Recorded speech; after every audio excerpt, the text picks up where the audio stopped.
마가복음 9번째 강의 비유로 가르치시는 예수님이라는 제목으로 두 번째 예수 그리스도의 능력으로 드러나는 하나님 나라의 비밀이란 제목으로 오늘 같이 말씀 살펴보도록 하겠습니다. 지난주에 예수님께 나아온 큰 무리들을 향해서 일상생활에서 벌어지는 비유로 말씀하심을 통해서 들을 귀 있는 자는 들으라 말씀하심으로써 말씀으로 임하는 하나님 나라의 풍성함과 능력에 대해서 말씀하시는 예수님의 모습을 살펴보았습니다.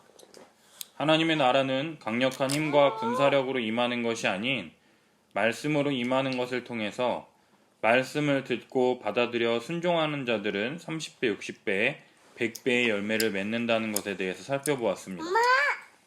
그동안 우리들은 나는 어떠한 밭인가, 좋은 밭이 되기 위해서는 어떻게 해야 하느냐에 관심을 집중한 나머지 정작 중요한 밭에 뿌려진 씨에 대해서는 너무나도 간과함을 통해서 놓치고 있던 이 생명력을 가진 씨, 하나님의 말씀의 능력에 대해서 살펴보는 시간을 가졌습니다. 하나님의 말씀에는 생명력이 있어서 말씀의 씨를 심으면 싹이 나고 이삭이 되고 이삭이 충실한 곡식, 열매를 맺고 반드시 풍성하게 추수할 수 있다는 것에 대해서 배웠습니다. 따라서 장소가 어떠한 곳이든지 말씀의 씨앗이 뿌려진다면 풍성하며 위대하고 많은 열매를 맺는다는 것에 대해서 살펴보았습니다. 그 근거가 무엇이냐면 하나님 나라를 가지고 온 예수 그리스도 때문입니다. 말씀을 주신 예수 그리스도 때문에 열매 맺는 것이 가능한 것이죠. 예수 그리스도의 죽으심과 부활로 말미암아 하나님의 나라가 임했다는 것을 믿는다면 길가와 같은 사람도 단단한 흙을 뚫고 싹이 날 것이며 돌밭과 같은 사람도 돌을 뚫고 쪼개서라도 이삭이 나며 가시밭과 같은 사람도 가시뿌리를 뚫고서라도 반드시 열매가 맺히게 됩니다. 따라서 이제는 밭에 집중하기보다는 그 씨의 능력, 씨앗의 생명력보다 씨앗이신 그분 예수 그리스도에게 집중해야 한다라는 것이죠. 십자가 죽으심과 부활을 통해서 우리 모든 죄를 도말하시고 복음을 믿는 우리들에게 그의 의를 선물로 주셨습니다. 또한 이 복음을 믿는 자들에게 그 나라의 왕으로서 만물을 통치하시는 통치자로서 성령을 보내어 주시고 우리를 말씀의 사역자로 가르치며 복음을 전하는 자로 세우시고 우리를 길가, 돌밭, 가시덤불, 좋은 밭들에 우리들로 하여금 말씀을 선포하라고 보내신 분이 바로 우리 주 예수 그리스도이십니다. 우리를 그냥 보내신 게 아니라 은사와 능력을 주시고 말씀을 주시고 당신을 주목하라고 이야기하고 계십니다. 따라서 아직도 복음을 믿지 못하고 받아들이지 못하는 자들에게 우리가 전해야 할 것들은 세상에서 성공하고 돈 많이 벌고 행복하게 살라는 것이 아니라 예수 그리스도의 복음의 능력을 덧입혀 주시고 그분의 말씀을 주시고 말씀만이 사람을 변화시킬 수 있다는 믿음과 그런 간증들을 우리에게 달라고 우리 모두를 여기에 보내시고 부르신 것이라는 것이죠. 따라서 우리 마음이 길가요, 가시덤불, 돌밭이라고 해서 우리가 다른 사람들을 판단하라고 우리를 이곳에 보내신 것이 아니라 그 밭 가운데에서 하나님의 그 일하심을 바라보도록 오직 하나님의 말씀만이 사람이 변화된다라는 이 확신을 굳게 붙잡고 사람들에게 끈질기게 꾸준히 반복 또 반복해서 예수 그리스도의 십자가 죽으심과 부활의 복음을 온전히 믿을 수 있도록 아니 내가 먼저 믿고 전하며 하나님의 나라를 우리 삶 가운데 누리며 살아가는 우리 함께하는 교회가 되기를 바랍니다. 그렇다면 계속해서 비유로 말씀하시는 이 예수님의 또 다른 비유를 통해서 우리에게 더욱 하나님 나라의 비밀에 관해서 말씀해 주실 때 그것을 깨달아 기쁨으로 받는 우리들이 되기를 바랍니다. 계속해서 예수님께서는 일상에서 발견할 수 있는 비유로 말씀하심을 통해서 하나님 나라에 대해서 계속해서 말씀하십니다. 21절 사람이 등불을 가져오는 것은 말 아래나 평상 아래에 두려 함이냐 등경 위에 두려 함이냐 물으십니다. 지금이야 형광등 켜면 환하게 빛나지만 등불을 켜던 조선시대를 한번 생각해 보십시오. 환하게 밝히기 위해서 등불을 어디에 둡니까? 쌀을 퍼담는 그러한 말 아래에 등불을 두겠습니까? 아니면 평상 아래에 등불을 두겠습니까? 만약 그렇다면 평상에 불이 붙어 화재가 발생할 수밖에 없겠죠. 등경 위에 등불을 두는 이유는 무엇입니까? 어두운 방을 환히 밝히기 위해서, 어두움 가운데 빛을 환히 비추기 위해서 등불을 등경 위에 두는 것처럼 하나님 나라의 비밀은 이 감추어진 것, 숨겨진 것처럼 보이지만 어두움 가운데 환히 빛나는 이 등불처럼 반드시 드러나게 되어 있으며, 감추어진 것처럼 보이는 이 하나님 나라의 비밀은 반드시 많은 사람들에게 훤히 나타날 것이라고 말씀하시면서 들을 귀 있는 자는 들으라 다시 한번 강조하며 말씀하고 계시다라는 것이죠. 사랑하는 여러분, 말씀을 제대로 듣기만 하면, 말씀을 받기만 하면요, 어두운 밤의 환한 빛이 저 멀리서도 환히 밝히 볼 수 있는 것처럼 이 감추어져 있는 이 하나님 나라의 비밀, 예수 그리스도로 말미암아 펼쳐진 이 하나님 나라의 비밀, 죄와 사망의 권세 아래서 아무런 기대 없이 죽음밖에 기다릴 것이 없었던 우리들에게요, 예수 그리스도의 십자가와 부활로 말미암아 내 죄 위하여 십자가에 죽으신 예수 그리스도를 믿을 때 그 믿음을 우리의 의로 여기시며 그 믿음 때문에 하나님 앞에 나아가 의롭다 여김을 받고 하나님을 아버지라 부르며 하나님께 기도하며 하나님이 주시는 모든 것으로 말미암아 누리며 살아가고, 또한 다른 사람을 사랑하며 섬기며 복음을 전할 수 있는 기회가 우리들 가운데 주어지게 되었습니다. 이것이 우리의 힘으로 된 것입니까? 아니요. 오직 예수 그리스도 하나님 나라에 감추어진 비밀, 이 복음 때문입니다. 이 복음을 믿는 자만이 이것을 보고 누리며 내 것으로 여겨 더욱 섬기며 사랑할 수 있게 된다라는 것이죠. 이것을 알게 하기 위해서, 깨닫게 하기 위해서 예수님께서 이 땅에 오신 것입니다. 새로운 하나님의 나라가 예수 그리스도로 말미암아 도래했다라는 것을 말씀하시고 선포하시고 깨닫게 하신다라는 것이죠. 따라서 들을 귀 있는 자는 들으라 말씀하고 계시다라는 것이에요. 그러면서 다시 한번 너희가 무엇을 듣는가 스스로 삼가라고 말씀하고 계십니다. 예수님께 나온 무리들은요, 3가지 말씀을 들을 수 있었습니다. 예수가 미쳤다라는 소문을 들을 수가 있었고요, 바리새인 서기관들의 귀신의 왕을 힘입어 귀신을 쫓아낸다는 말과 예수 그리스도의 말씀, 하나님 나라가 가까이 왔으니 회개하고 복음을 믿으라, 이 3가지 말씀 중에서 너희 스스로 무슨 말을 듣고 있는지 생각하라고 말씀하고 계시다라는 것이죠. 너희가 듣고 생각하는 그 헤아림을 따라 너희가 헤아림을 받을 것이며 더 받으리니 있는 자는 받을 것이요 없는 자는 그 있는 것까지도 빼앗기리라 말씀하시면서 들을 귀 있는 자는 들으라 다시 한번 강조하고 계십니다. 지난주에 살펴봤듯이요, 예수님의 말씀의 이 씨앗을 받게 되면 30배, 60배, 100배의 결실을 맺는다는 것에 대해서 말씀해 주셨습니다. 그 말씀을 받게 되면 반드시 열매를 맺게 되어 있는데, 그 받은 말씀을 듣고 생각하는 그 헤아림을 통해서 우리가 예수님의 헤아림을 받게 될 것이며 더 받게 된다라고 지금 말씀하고 계시다는 것이죠.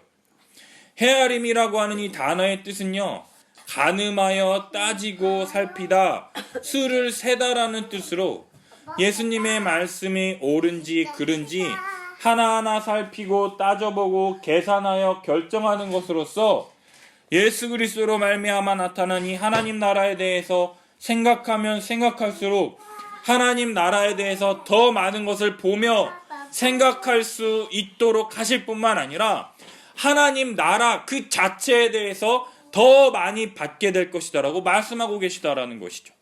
그런데 이것으로 끝나면 아무 상관이 없을 텐데, 예수님의 말씀을 듣고서 아무런 생각을 하지 않는 자, 아무런 관심도 없고 자기 일에만 온통 관심이 쏠려 있는 자, 그러한 자들은 그 있는 것까지도 빼앗기리라 말씀하신다라는 것이죠. 예수님께서 사람들을 불러 자리를 채우라고 말씀하셨을 때 사람들이 뭐라 그럽니까?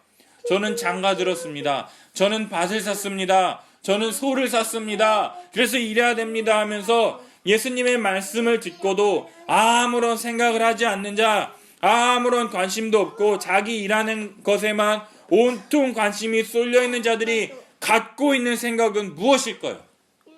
대부분 말씀을 듣고도 아무런 생각을 하지 않고 마음을 굳어 있는 자들의 특징이 무엇인지 아십니까? 나는 구원받았다라는 생각입니다. 예수님을 믿었기 때문에 나는 구원받았다. 내 믿음은 흔들리지 않는다. 나는 확고하다. 예수 믿으면 내 구원이 흔들리지 않는다라고 하는 구원론에 대한 확고하고 흔들리지 않는 이 믿음만 있는 나머지 믿음을 계속해서 지키고 유지하고 발전시켜 내 이웃을 내 몸과 같이 사랑하는 실천까지 나아가야 하는 진정한 이웃사랑에 대해서는 아무런 관심이 없다라는 것이죠. 따라서 그들이 가지고 있는 그것, 나는 구원받았다라는 그 믿음, 절대로 흔들릴 것 같지 않고 계속될 것 같은 그 믿음, 모래 위에 쌓은 그 믿음을 빼앗기게 될 것이다라고 지금 말씀하고 계시다라는 것이죠. 참 무섭지 않습니까? 나는 구원받았다라고 하는 그 믿는 자들의 그 헛된 믿음, 아무런 가치 없는 그 믿음, 말씀을 듣고도 순종하지 않고 나는 괜찮아, 너나 잘해 이렇게 하는 그 믿음, 그 믿음은 아무런 쓸모가 없기 때문에 예수님께서 빼앗아 가신다라는 것입니다. 따라서 나는 믿는다라고 하는 그 믿음을 붙잡는 것이 아니라요, 예수 그리스도로 말미암아 펼쳐진 하나님 나라에 대한 믿음, 예수로 말미암아 펼쳐진 하나님 나라 복음에 대해서 듣고 믿고 생각함을 통해서요, 더욱 많은 것들을 보여주시고 듣게 하시고 보게 하시는 그 은혜가 우리 성도들에게 있기를 원합니다. 이 골목식당, 이 공릉동 이 백반 아주머니 이 편을 보면서 참 많은 생각을 하게 되는 것 같아요. 이 아주머니가 하는 말이 뭐냐? 이 아주머니는 한 30년간 건설 현장에서 밥 해주는 아주머니였어요. 흔히 한밥집이라고 불리는 그 많은 사람들에게 대량으로 밥을 해주고 빨리빨리 이렇게 해주는 그 한밥집을 하는 게 아주머니였는데, 이제는 자기 그 가게에 사는데 거의 다 개발이 되니까 사람들이 다 떠나고 이제 아는 사람들만 오는 거예요. 그러니까 단골 손님들만 있어서 단골 손님이 뭐 멸치를 안 먹고 뭐 파를 안 먹고 뭐를 안 먹고 뭐를 좋아하고, 그래서 손님들을 다 기억하니까 오는 사람마다 반찬이 다 다른 거예요. 그리고 와서도 정겹게 이야기하고 막 가족처럼 막 이렇게 지내는 거예요. 그러면서 손님도 많고 음식도 잘 하시는데 왜 여기 골목식당에 신청했느냐 하니, 그 아주머니 하시는 그 말씀이 뭐냐, 자신은 돈을 벌려 하는 게 아니라 이번 기회를 통해서 정말 백종원한테 많은 것을 배워서 손님들에게 더욱 많은 음식을 해드리는 것이 자기의 바람이다. 돈을 많이 버는 목적이 아니라 내 가족 같은 사람들에게 자기가 할 수 있는 좋은 것들을 많이 먹이고 같이 이야기 나누는 것이 자기의 바람이다라고 하는 거예요. 자기는 이미 다 받았대요. 이 조그만 가게에서 6명의 손자 손녀들과 함께 행복하게 사는 그것으로 다 받았다고 얘기를 하더라고요.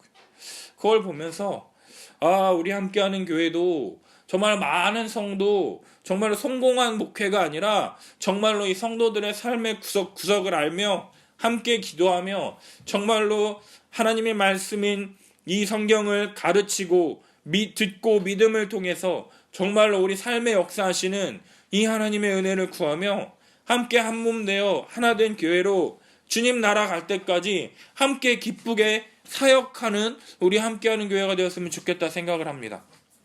정말로 주님이 많은 은혜를 주셨으면 좋겠어요. 정말로 약한 목사, 믿음이 연약한 목사, 흔들리는 성도들이지만 정말로 이 예수 그리스도로 말미암아 펼쳐진 이 하나님 나라의 복음을 믿음으로 정말로 나 혼자만 예수 잘 믿는 교회가 아니라 내 이웃을 내 몸과 같이 사랑하는 교회, 정말로 내가 가진 것을 다른 사람들과 함께 나눌 수 있는, 섬기며 사랑하며 내 것을 내어줌을 통해서 정말 하나 되는 그런 교회가 우리 교회가 되기를 예수님의 이름으로 축복합니다. 그러면서 세 번째 비유를 말씀하십니다. 26절, 하나님의 나라는 사람이 씨를 땅에 뿌림과 같다고 다시 한번 씨 뿌리는 비유에 대해서 말씀하십니다.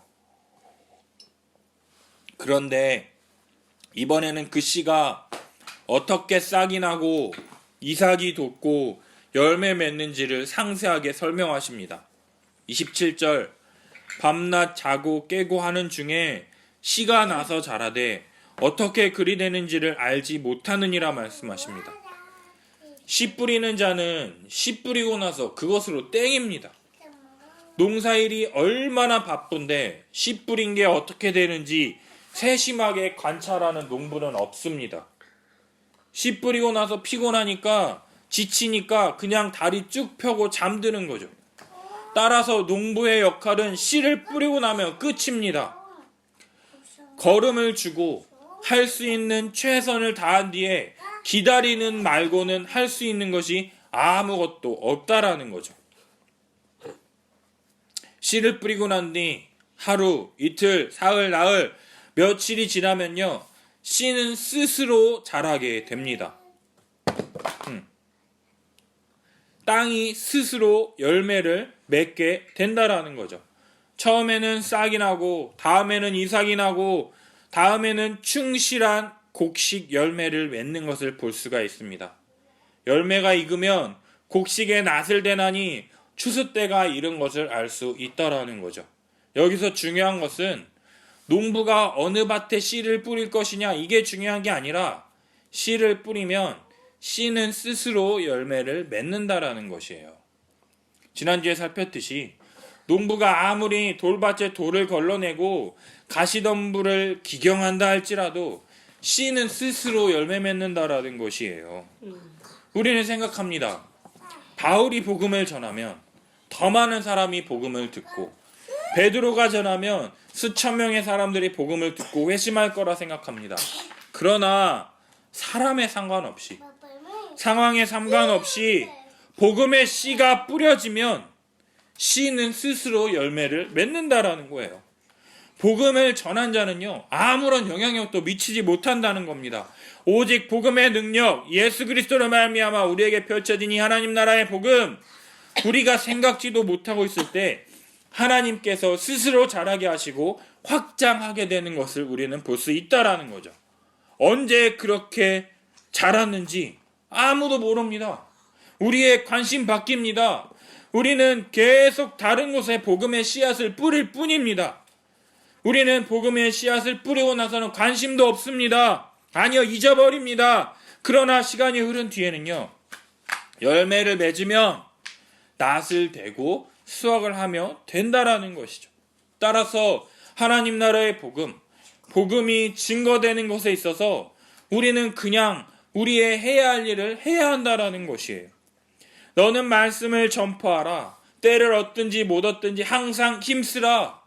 이 말씀처럼 그냥 우리가 할 수 있는 만큼 최선을 다하면 되는 것입니다. 우리가 아무리 애쓰고 열심을 낸다 하더라도 우리의 힘과 능력으로는 아무것도 할 수 있는 것이 없다라는 거죠. 이것을 믿게 하시고, 이것을 깨닫게 하시고, 생각나게 하시는 것은 하나님의 영역이라는 것을 믿으며, 하나님께서 오늘도 수많은 이들을 통해서 복음의 씨앗을 뿌리게 하시고, 복음을 믿을 수 있도록 불꽃 같은 눈동자로 우리들을 살피시며 우리 삶 가운데 역사하고 계심을 믿으며, 오늘도 나에게 주시는 이 족한 은혜를 따라서 그리스도의 말씀에 순종하며 사는 것이라는 거죠. 그러할 때요, 나뿐만 아니라 모든 믿는 자들에게 역사하셔서 주를 믿는 모든 사람들이 예수 그리스도로 말미암아 풍성한 복을 누리게 되고, 나 또한 그들을 통해서 하나님 나라의 한몸됨과 하나됨의 비밀을 믿으며 기쁨 가운데 감사하며 순종하는 삶을 살게 될 것이다라는 겁니다. 계속해서 30절 또 이르시되 우리가 하나님 나라를 어떻게 비교하며 또 무슨 비유로 나타낼까 하십니다. 그러면서 31절 하나님 나라가 겨자씨 한 알과 같다고 말씀하십니다. 겨자씨 보신 적 있습니까? 겨자씨가요 참깨의 한 3분의 1 정도 됩니다. 예수님 당시에 가장 작은 씨앗의 대명사로 불렸던 것 같습니다. 따라서 땅에 심길 때에는 땅 위의 모든 씨보다 작은 것이로되 심긴 후에는 자라서 모든 풀보다 커지며 큰 가지를 내나니 공중의 새들이 그 그늘에 깃들일 만큼 된다고 말씀하십니다. 우리가 익히 들어왔고 잘 알고 있는 내용, 겨자씨만한 믿음이 있느냐? 겨자씨만한 작은 믿음이 있다면 하나님께서 하나님의 권능과 능력으로 자라게 하셔서 공중의 새들이 그 그늘에 깃들일 만큼 자라게 하신다는 말씀을 계속해서 하시는 것이에요. 우리가 하는 게 아니라 하나님께서 하신다라는 거예요. 그 믿음만 있다면 이 작은 이 겨자씨를 엄청나게 큰 나무처럼 자라게 하시는 것이 누구의 일이냐? 하나님의 일이라는 거예요. 사랑하는 여러분, 정말로 우리들에게 겨자씨만한 이 믿음이 있습니까? 정말로 예수 그리스도로 말미암아 하나님의 나라가 우리들 가운데 임했으며 예수 그리스도를 믿음으로 말미암아 우리가 생각하지도 못했던 복들이 우리들에게 주어졌다라는 것을 정말 믿으십니까? 정말로 겨자씨만한 작은 믿음을 통해서 우리가 큰 가지를 내고 많은 새들이 깃들일 만큼 정말로 선한 영향력을 미치고 계십니까? 그러나 정작 중요한 것은요, 겨자씨가 있느냐 없느냐의 문제라는 것이에요. 겨자씨만큼의 이 작은 믿음, 예수 그리스도로 말미암아 하나님의 나라가 우리 가운데 충만하게 펼쳐졌습니다. 이미 임했습니다. 예수 그리스도를 붙잡고 의지하는 그 믿음만 있으면요, 하나님께서 하나님의 주권 아래에서 우리를 자라도록 하실 것입니다. 그러나 우리는 세상을 살다 보면 낙심하게 되는 것을 참 많이 보고 경험하게 됩니다. 저만 하더라도 주님께서 기도에 응답해 주셔서 개척을 시작했지만 참 녹록치가 않습니다. 믿음의 길을 걸어간다라는 것이 참으로 어렵습니다. 정말로 내가 겨자씨만한 믿음을 가지고 있는가? 어떨 때는요, 그냥 믿음은커녕 숨어 피하고 싶을 때가 더 많은지도 모르겠습니다. 왜 나를 목사로 부르셔서 이렇게 힘들게 하시냐고, 나보다 더 믿음 좋고 능력 있는 사람 불러 쓰시지 그랬냐고 힘들어 죽겠다고 눈물을 흘리고 기도하고 나면 다시금 순종하는 믿음을 주시는 것을 보게 됩니다. 사랑하는 여러분, 겨자씨, 세상에서 가장 작은 그만한 믿음만 있다면 하나님께서 공중의 새들이 깃들일 만큼 자라게 하실 것입니다. 돌이켜보면 나 같은 자들 복음의 은혜를 전하는 자로 세우셨다라는 것이 너무나도 말할 수 없는 큰 은혜라는 것이죠. 나 같은 자를 통해서 복음을 듣고 아멘하고 예수 그리스도의 복음의 은혜를 누리는 자들이 있다라는 것이 은혜라는 거예요. 공중의 새들이 깃들일 그때가 언제인지 우리가 생각하는 기준으로 생각하면 아무것도 보이지 않고 멀리 보이는 것 같지만 아무런 자격이 없던 이러한 내가 주님의 이 은혜에 참여하고 복음을 온전히 전하기 위해 자신의 인생을 걸며 자신이 가진 것을 나누며 살아가는 이 한측의 사람들, 간사님들과 함께 한몸됨의 은혜를 누릴 수 있게 된 것, 나와 같은 사람들을 통해서 예수 그리스도의 복음을 듣고 온전한 믿음 가운데 예수를 의지하며 참된 믿음으로 자라가는 것을 볼 때 이 모든 것이 하나님의 능력이며 주권 가운데 선한 길로 인도하시는 것을 보게 되는 것이죠.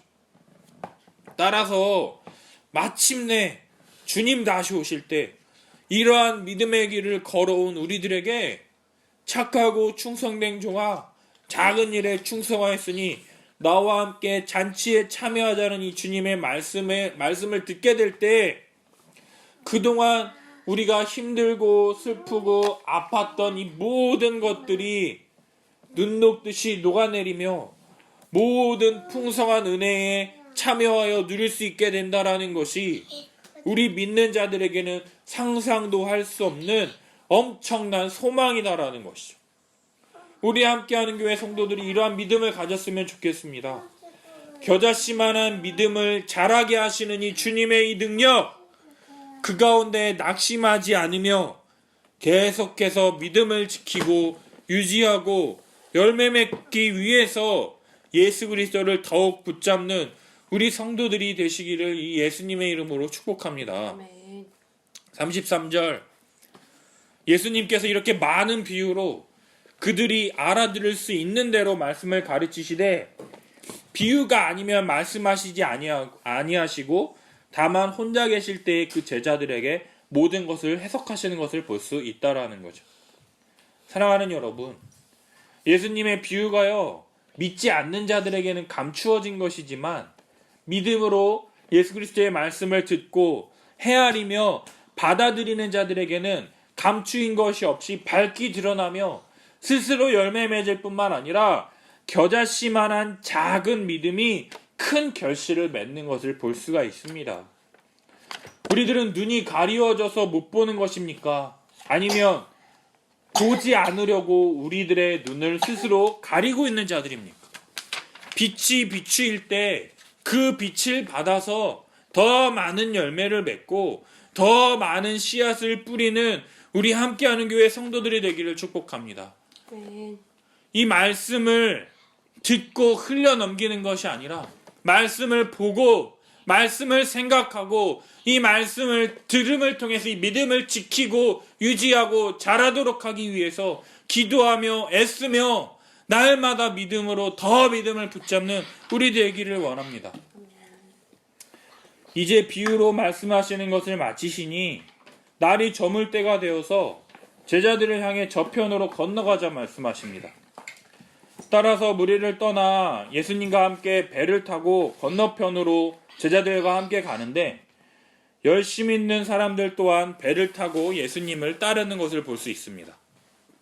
그런데 그때 37절, 큰 광풍이 일어나며 물결이 배에 부딪혀 들어와 배에 가득하게 됩니다. 그런데 그때 예수님 뭐라고 계시느냐? 배의 뒷부분에서 베개를 베고 주무시고 계십니다. 그러자 제자들이 예수님을 흔들어 깨웁니다. 선생님, 우리가 죽게 되었는데 왜 우리를 돌보지 아니하십니까? 아무것도 안 하십니까? 39절, 예수님께서 깨셔서 어떻게 하시느냐? 바람을 꾸짖으십니다. 바다에게 말씀하십니다. 잠잠하라, 고요하라 하시니 바람이 그치고 아주 잔잔하여지는 것을 보게 됩니다. 40절, 이에 제자들에게 말씀하십니다. 어찌하여 이렇게 무서워하느냐? 너희가 어찌 믿음이 없느냐? 41절, 그들이 심히 두려워 서로 말합니다. 그가 누구이기에 바람과 바다도 순종하는가 하는 것을 볼 수 있다라는 것이죠. 예수님께서요, 큰 무리의 사람들에게 비유를 지금 몇 개나 들어서 가르치셨습니까? 많은 사람들에게 이 말씀을 가르치는 것이 얼마나 피곤했든지 미친 광풍, 큰 바람이 불고 물결이 배에 부딪혀 가득하게 되었는데도 고물이 어디냐? 배의 뒷부분이에요. 배의 뒷부분에서 베개를 베고 주무시는 것을 볼 수 있다라는 거죠. 사랑하는 여러분, 믿음이라는 것은요, 고요하고 잠잠할 때뿐만 아니라 큰 광풍이 불고 물결이 배에 부딪혀 가득하게 될 때에도 사용해야 하는 것이 바로 우리의 믿음인 것입니다. 제자들은요, 큰 바람, 이 광풍이 불 때 여기저기 부딪히며 난리를 피웠을지 모르겠어요. 또한 배에 물이 한가득 들어왔다면 그 물을 빼내기 위해서 물 밖으로 퍼내거나 여러 가지 일들을 했겠죠. 그때 제자들이 한 행동이 무엇이냐면 주무시고 계신 예수님을 깨우는 일이었습니다. 왜 제자들은 예수님을 깨웠을까요? 그것은 여태까지 예수님께서 해오신 일들 때문에 예수님을 깨웠을 것입니다. 병자를 고치시고 죄를 사하시며 하나님의 나라를 이 땅에 가져오시는 예수님이시라면 이러한 위험으로부터 자신들을 구원해 줄 것이라는 믿음이 있었기 때문이었어요. 따라서 예수님을 깨운 뒤 말하는 내용이 무엇이냐? 선생님이여, 우리가 죽게 된 것을 돌보지 아니하시나이까? 엄격히 말하면 죽을지도 모르는데 왜 우리를 안 돌봐주시는 겁니까? 아이들이 울면서 떼쓰는 것처럼 예수님께 지금 울부짖고 있다라는 거예요. 제자들은 병자들과 귀신 들린 자들을 도우셨듯이 우리도 이러한 위험으로부터 좀 건져내 주십시오. 울면서 예수님께 부르짖고 있는 거예요. 그러자 예수님께서 깨셔서 바람을 꾸짖으십니다. 바다를 향해서요, 잠잠하라, 고요하라 하시니 바람이 그치고 아주 잔잔하여지는 것을 볼 수 있습니다. 그러면서 예수님께서 제자들에게 말씀하십니다. 어찌하여 이렇게 무서워하느냐? 너희가 어찌 믿음이 없느냐? 말씀하고 계시다라는 거예요. 위험한 상황에서 예수님께 도우심을 구하는 이 제자들을 향해서 하시는 말씀이 뭐냐? 어찌하여 이렇게 무서워하느냐? 어찌 믿음이 없느냐? 지금 말씀하신다라는 거예요. 저 같으면요, 아니 예수님, 이 상황에서 왜 무서워하냐니요? 믿음이 없다니요? 무슨 말 같지도 않은 말을 하십니까? 라면서 질문하고 화냈을 텐데 제자들의 반응이 어떤지 아세요? 심히 두려워하여 서로 말합니다. 예수님이 누구시길래 바람과 바다도 순종하는가? 사랑하는 여러분, 아직까지도 제자들은 예수님에 대해서 아무것도 알지 못하는 것을 알 수 있습니다. 하나님의 아들로서 우리를 죄에서 구원하기 위해서 이 땅에 오신 이 메시아, 귀신을 내쫓으실 뿐만 아니라 죄로 인하여 고통받는 자들을 안타까워하시며 눈물을 흘리시며 그들을 고치시는 분이 바로 우리 주 예수 그리스도이십니다. 그 메시아이신 예수님은 어떤 분이십니까? 말씀으로 바다를 잠잠케 하시는 분이라는 거예요. 광풍이 불고 물결이 배에 부딪혀 들어와 배에 가득하게 되는 그런 상황에서도 말씀으로 바다를 잠잠케 하심을 통해서 제자들을 두렵게 만드시는, 바람과 바다도 예수님의 말씀에 순종하게 되는 창조주이시니 예수 그리스도, 모든 것이 가능한 전능하신 주님이시다라는 거예요. 십자가의 대속적 죽음을 통해서요, 하나님 나라의 왕으로서 모든 것을 주관하시며 다스리시는 이 하나님 나라의 왕으로서 이 예수 그리스도의 형벌대속적 죽음을 믿는 자들을 자신의 나라로 이끄시는 통치자이자 주권자이자 능력자라는 거죠. 따라서 예수님께서 이러한 믿음을 가질 수 있도록 부르시고 가르치시고 전하시는 것이에요. 그런데 제자들은요, 예수님의 이러한 여러 가지 비유의 말씀을 듣고 가르침을 받았음에도 아직까지 이러한 믿음이 없는 것 같습니다. 예수 그리스도로 말미암아 펼쳐지는 이 하나님의 나라, 하나님 나라의 씨앗이 바로 예수 그리스도라는 거예요. 광풍으로 배에 물이 많이 들어와서 제자들과 예수님이 함께 타고 있는 배가 침몰하게 된다면 하나님 나라의 씨가 침몰하게 된다라는 거죠. 그렇다면 씨가 밭에 뿌려질 수도 없고 열매를 맺을 수도 없어서 예수 그리스도를 통한 하나님의 구원 계획도 수포로 돌아간다라는 거죠. 따라서 예수 그리스도께서 우리와 함께 있을 때 우리는 절대로 침몰할 수 없다라는 거예요. 왜요? 예수님과 우리는 한 배를 탄 한 몸 하나이기 때문이라는 거죠. 요한복음 15장 5절 우리 말씀 함께 읽겠습니다. 나는 포도나무요 너희들 가지라. 그가 내 안에 내가 그 안에 거하면 사람이 열매를 많이 맺나니 나를 떠나서는 너희가 아무것도 할 수 없습니다. 아멘. 사랑하는 여러분, 예수님은 포도나무이시며 우리는 가지입니다.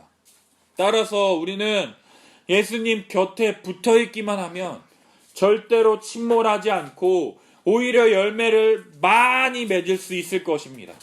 따라서 광풍이 불며 배에 물이 가득 들어차는 이 위험의 순간, 위기의 순간에 우리는 십자가에 달리신 예수 그리스도를 붙잡아야 한다라는 것이죠. 예수 그리스도를 이 붙잡는 이 믿음을 통해서 예수 그리스도께서 보내주시는 이 성령을 통해서 우리는 예수님과 한몸 뗄래야 뗄 수 없는 이 하나가 되어서 뭉치면 살고 흩어지면 죽게 된다라는 거예요. 모든 만물을 다스리고 통치하시는 우리 주님께서 성령을 보내주심을 통해서 이러한 믿음을 우리들에게 더욱 부어주시고 예수님의 가르침을 생각나게 하시고 깨닫게 하시고 은혜로 이 말씀을 더욱 믿을 수 있도록 우리에게 적용시켜 주시고 십자가의 은혜를 베풀어 주신다라는 것이죠. 따라서 이러한 믿음을 가진 자, 이러한 자들을 아들의 나라, 하나님의 나라로 이끌어 주신다라는 거예요. 구원이라는 선물을 우리에게 주신다라는 것이죠. 지금 코로나로 인해서 많은 사람들이 두려워하며 떨고 있습니다. 믿는 사람이든 안 믿는 사람이든 상관없이 모두 두려움 가운데 지내고 있습니다. 사랑하는 여러분, 정말로 예수 그리스도를 믿는 믿음 가운데 살고 계십니까?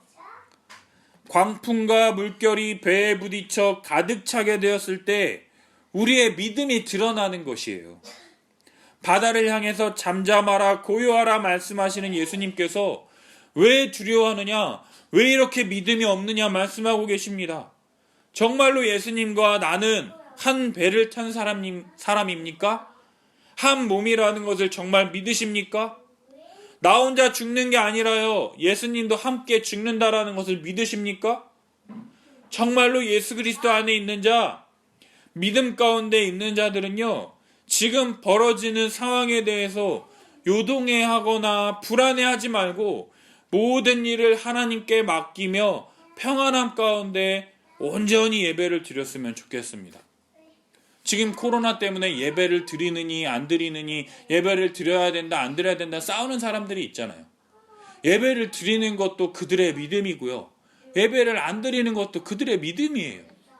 그러나 다만 요동하기보다는 평안함 가운데 주님 주시는 믿음 안에서 온전하게 예배를 드려야 된다라는 거죠. 감염 경로에 노출되었거나 증상이 조금이라도 있는 사람들은 집에서 예배를 드려야죠. 다른 사람들에게 퍼뜨리면 안 되니까. 그러나 일반적인 주의사항을 잘 지키고 또 구체적인 이러한 나라의 지침이나 이런 것들을 철저하게 따랐으면 좋겠어요. 그럼에도 불구하고 충분히 주의를 하고 그랬음에도 불구하고 예배를 드리다가 혹시 감염이 되었을 경우 우리들은요, 원망하거나 불평하는 대신에요, 하나님의 이 선한 인도하심을 믿고 신뢰하며 모든 일을 감사함으로 감당했으면 좋겠어요. 국가의 지시나 교단의 지시가 있을 경우에 예배를 중단할 수 있어요. 또 다양한 모임들, 교회 자체적으로 중단 결정을 내릴 수 있겠죠. 하지만요, 예배를 중단하는 경우는요, 정말 신중하게 결정해야 된다라는 거예요. 정말로 치사율이 대단히 높은 8, 90% 이런 경우가 아니면 예배를 중단할 수 없어요. 왜 그러냐면 목숨을 걸고서라도 예배 드렸던, 오늘이 3.1절이잖아요. 3.1절에 김희동님 선언했던 그 많은 사람들 중에 대부분이 기독교인이었잖아요. 그들이 왜 그랬습니까? 목숨을 걸고 하나님께 의지하며 이 일을 했던 것처럼요, 예배를 한번 빠짐을 통해서 우리들이 영적인 양식을 먹지 못함을 통해서 우리가 한 주간 동안 기가를 겪는다라는 것을 생각하고 믿는다면, 우리의 한몸됨을 누리지 못한다고 생각한다면 예배 한 번 안 드리는 것이 그냥 예배 한 번 안 드리는 게 아니기 때문에, 예배를 드리는 것의 중요성을 아는 사람들은 예배를 안 드린다라는 게 쉽지 않은 결정이다라는 거죠. 따라서요, 그러나 또 이러한 국가적인 결정이나 교회의 결정에 따라서 예배를 드리지 못한다 할지라도요, 성도들은 염려하거나 불안해하지 말고 오히려 더욱 기도하고 하나님을 의지하는 자세로 믿음 가운데 서야 한다라는 거죠.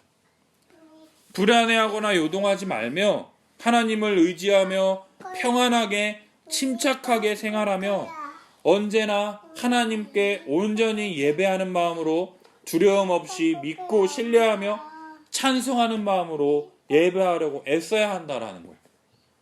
어떠한 상황에서도 우리가 병에 걸리더라도 하나님을 믿고 의지하며 평안히 어떤 상황에서도 우리가 함께 모여 예배드리는 것에 이 소중함을 잊지 않고 살아가는 것이 우리들에게 요구된다라는 거죠.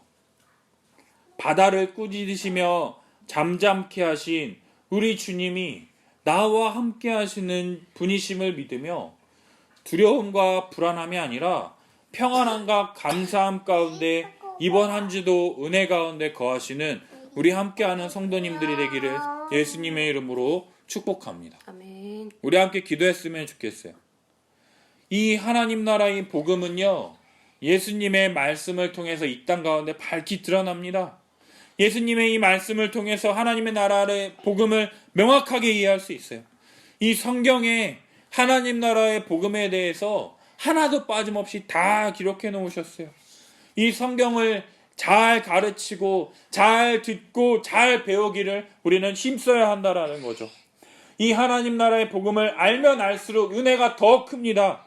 예전에는 복음을 몰랐기 때문에 은혜를 누리지 못했다면 이제는요, 이 복음이 선포되어질 때, 가르쳐질 때는요, 신중하게 잘 받아야 돼요. 하나도 빠짐없이 이 말씀을 받아 누릴 수 있도록 노력해야 된다라는 거예요. 따라서 말씀이 선포되어지는 이 자리에 참여하기를 즐거워해야 한다라는 것입니다. 그랬을 때 하나님 나라의 복음은요, 우리가 생각지도 못한 이 열매를 맺는다라는 거예요. 왜요? 하나님께서 하나님의 주권에 따라서 하나님의 때에 하나님께서 확장하고 계심으로 우리는 그냥 주어진 일들을 충실하게 감당하면 된다라는 거죠. 우리는 하나님께서 잘하게 하실 때 우리가 할 수 있는 일이 아무것도 없습니다. 다만 하나님께서 일하고 계심을 믿고 이 예수 그리스도께 순종하는 삶을 지속적으로 살아야 된다라는 거죠. 하나님 나라는요, 아무런 변화가 없는 것처럼 보입니다. 하지만 결국에는 겨자씨만한 믿음이 있을 때 큰 열매를 맺게 될 것, 이 온 세상을 뒤덮는 그 하나님의 은혜를 믿어야 된다라는 거예요. 보이지 않아도 믿음으로 그것을 봐야 한다라는 것이죠. 하나님 나라는 이 전능하신 이 예수 그리스도를 믿음으로 누릴 수 있게 된다라는 거예요. 하나님은요, 전능하십니다. 이 예수 그리스도는 전능하신 분이에요. 이 코로나도 잠잠케 하실 수 있는 분이십니다. 하지만 믿는 자들에겐 고난이 있잖아요. 이 고난 가운데 이 전능하신 우리 예수님이 이 세상의 주인이시며 이 주님을 믿고 의지하는 자, 말씀에 순종하는 자들을 붙드시고 돌보시며 늘 함께 하신다라는 그 믿음으로 이번 한 주간도 승리하며 살아가는 우리들이 될 수 있기를 예수님의 이름으로 축복합니다. 함께 기도하겠습니다. 주여